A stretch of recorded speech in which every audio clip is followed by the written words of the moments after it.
Hello everyone, તમે જોઈ રહ્યા છો કેવલ પ્રજાપતિ ટ્યુટર અને આજનો મારો વિષય છે પ્રકરણ 1 સંખ્યા પદ્ધતિમાં સમાવિષ્ટ પદોની સમજૂતી.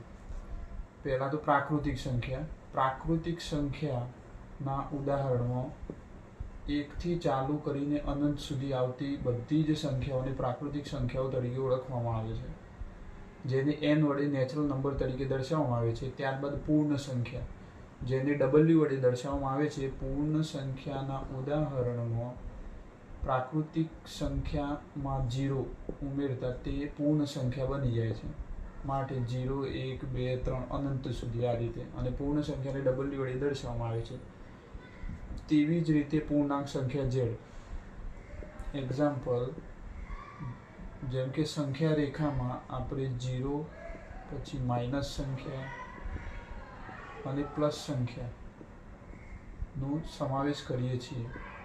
તેથી પૂર્ણાંક સંખ્યામાં ધન, ઋણ અને 0 દરેક સંખ્યાનો સમાવેશ થાય છે.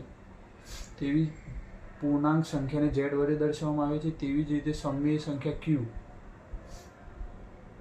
સમમેય સંખ્યા એવી સંખ્યા કે જેમાં એ સંખ્યાને અંશ અને છેદમાં લખી શકાય, જ્યાં છેદ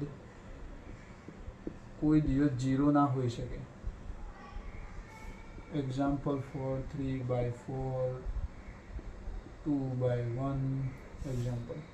અને અસમય સંખ્યા એવી સંખ્યા કે જેને અંશ છેદમાં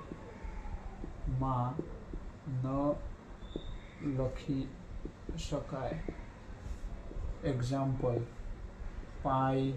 પછી કોઈ પણ એવી સંખ્યા કે જેનું વર્ગમૂળ ન નીકળી શકે, તે પણ અસમય સંખ્યાનું ઉદાહરણ છે. અને વાસ્તવિક સંખ્યા, આ દરેક સંખ્યાના સમૂહને વાસ્તવિક સંખ્યા કહે છે. વાસ્તવિક સંખ્યામાં દરેક સંખ્યાનો સમાવેશ થાય છે. Thank you for watching.